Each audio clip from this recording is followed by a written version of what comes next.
Hi everyone, to the video If you are new here and you are Jatin George, this is where we break down the complex topics of supply chain management into small bite-sized insights. So, about we will discuss the difference between 3PL and 4PL. So, 3PL is third party logistics and 4PL is fourth party logistics. So, this is the difference majorly the logistics is very two concepts. നിങ്ങൾ എപ്പോഴെങ്കിലും ചിന്തിച്ചിട്ടുണ്ടോ എങ്ങനെയാണ് ഒരു company അല്ലെങ്കിൽ ഒരു business അവരുടെ supply chain manage ചെയ്യുന്നത്? Especially when it comes to logistics activities, എല്ലാ ആക്ടിവിറ്റീസ് അവർ തന്നെ മാനേജ് ചെയ്യാണോ അതോ അവർക്ക് ഔട്ട്സോഴ്സ് ചെയ്യാനുള്ള എന്തെങ്കിലും ഓപ്ഷൻസ് ഉണ്ടോ? ആൻഡ് അതേപോലെ എന്തൊക്കെ ആക്ടിവിറ്റീസ് ആവാം അവർ ഔട്ട്സോഴ്സ് ചെയ്യുന്നത്? അപ്പൊ അവിടെയാണ് ഈ third party logistics and fourth party logistics എന്ന് പറയുന്ന കോൺസെപ്റ്റുകൾ വരുന്നത്.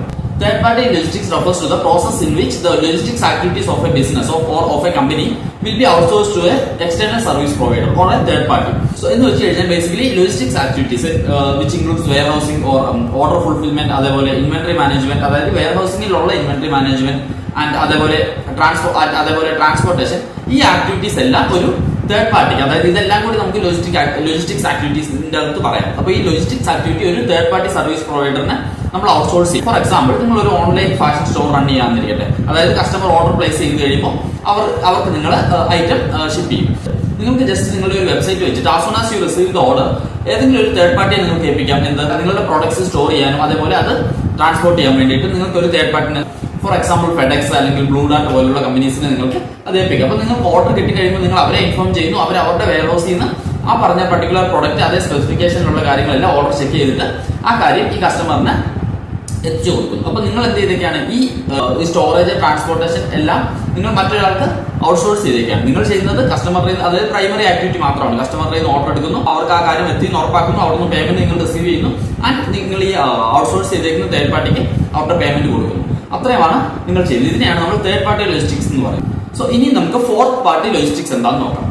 So fourth party logistics refers to the process where the entire supply chain activities will be outsourced to an external service provider. എന്ന് വെച്ച് കഴിഞ്ഞാൽ നമ്മുടെ സപ്ലൈ ചെയിനിലെ എല്ലാ activities, so from sourcing till the final delivery of the product to the customer, ആ എല്ലാ പ്രോസസ്സും നമ്മൾ ഔട്ട്സോഴ്സ് ചെയ്തിട്ടുണ്ട്. Especially when it comes to smart phones, അവരെന്താ ചെയ്യുന്നതെന്ന് വെച്ച് കഴിഞ്ഞാൽ അവരുടെ primary focus will be on R&Dയിലായിരിക്കും, അതായത് റിസർച്ച് ആൻഡ് ഡെവലപ്മെന്റ്, പുതിയ ഫംഗ്ഷനാലിറ്റീസ് കൊണ്ടുവരുന്നതും അതേപോലെ എന്തൊക്കെ രീതിയിൽ അവർക്ക് ഒപ്റ്റിമൈസ് ചെയ്യാം, എന്തൊക്കെ പുതിയ ഇന്നോവേഷൻസ് കൊണ്ടുവരാം എന്നുള്ളതിലായിരിക്കും അവരുടെ primary focus. And once they are decided on their final product, manufacturing ചെയ്യുന്നത് വേറൊരു തേർഡ് പാർട്ടി ആയിരിക്കാം, അതേപോലെ അവർക്ക് വേണ്ട റോ മെറ്റീരിയൽ കൊടുക്കുന്നത് വേറൊരു തേർഡ് പാർട്ടി ആയിരിക്കാം, അതേപോലെ അവരുടെ warehousing, transportation, logistics, order fulfilment, അതേപോലെ ആഫ്റ്റർ സർവീസ് എല്ലാം നോക്കുന്നത് വേറെ തേർഡ് പാർട്ടി സർവീസ്. അതായത് മൾട്ടിപ്പിൾ തേർഡ് പാർട്ടി സർവീസുകളെ ഒരുമിച്ച് കൊണ്ടുവന്നിട്ട് ആ സപ്ലൈ ചെയിൻ ആക്ടിവിറ്റീസ് എല്ലാം ഔട്ട്സോഴ്സ് ചെയ്തുകൊണ്ട് പ്രൈമറി, അതായത് R&D അല്ലെങ്കിൽ ഏറ്റവും വാല്യൂ ആഡഡ് സർവീസ് ഏതാണോ അതിലായിരിക്കും ഇവരുടെ പ്രൈമറി ഫോക്കസ് വരുന്നത്. അതിനെയാണ് നമ്മൾ ഫോർത്ത് പാർട്ടി ലോജിസ്റ്റിക്സ് എന്ന് പറയുന്നത്. So hope you understood the difference between third party logistics and fourth party logistics. So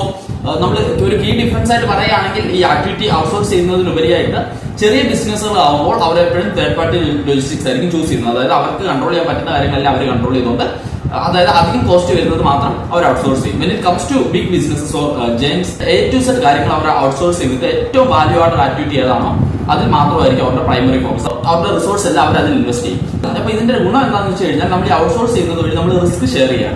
for example, എന്തെങ്കിലും ഒരു ബുദ്ധിമുട്ട് വന്നു കഴിഞ്ഞാൽ, എന്തെങ്കിലും ഒരു ഫിനാൻഷ്യൽ ക്രൈസിസോ അല്ലെങ്കിൽ മറ്റെന്തെങ്കിലും ഒരു ബുദ്ധിമുട്ടോ ഉണ്ടായി കഴിഞ്ഞാൽ അത് ഇപ്പൊ നമ്മൾ സപ്ലൈ ചെയിന്റെ എല്ലാ ആക്ടിവിറ്റീസും ആ ഒരു കമ്പനി മാത്രമാണ് ഹാൻഡിൽ ചെയ്യുന്നത്. എല്ലാ റിസ്ക്കും അവർ ഹാൻഡിൽ ചെയ്യേണ്ടി വരും. അതേസമയം ഇപ്പൊ നമ്മൾ ട്രാൻസ്പോർട്ടേഷൻ വേറൊരു കമ്പനി ഏൽപ്പിക്കുകയാണെന്നുണ്ടെങ്കിൽ അത് റിലേറ്റഡ് ആയിട്ടുള്ള റിസ്ക് ആ കമ്പനി നോക്കും. അതേപോലെ തന്നെ ഇപ്പം മാനുഫാക്ചറിംഗ് നമ്മൾ വേറൊരു പാർട്ടിയെ ഏൽപ്പിച്ചിരിക്കുകയാണെന്നുണ്ടെങ്കിൽ നമ്മൾ അതിനെപ്പറ്റി കൂടുതൽ കൺസേൺ ആവേണ്ട ആവശ്യമില്ല. നമ്മൾ ആ ഫൈനൽ പ്രൊഡക്റ്റ് നമ്മൾ ഉദ്ദേശിച്ച രീതിയിൽ ക്വാളിറ്റിയിൽ വരുന്നുണ്ടെന്ന് മാത്രം നോക്കിയാൽ മതി. അപ്പൊ അതിനെപ്പറ്റി അതിനുള്ള മിഷനറിയിലുള്ള ഇൻവെസ്റ്റ്മെന്റോ കാര്യങ്ങളോ ഒന്നും നമുക്ക് അതിന്റെ ആവശ്യമില്ല. അപ്പം ഇതിന്റെയൊക്കെ ഒരു ഗുണം എന്ന് പറഞ്ഞാൽ നമുക്ക് ആ റിസ്ക് ഷെയർ ചെയ്യാൻ പറ്റും എന്നുള്ളതാണ്. So hope you understood the difference between third party logistics and fourth party logistics.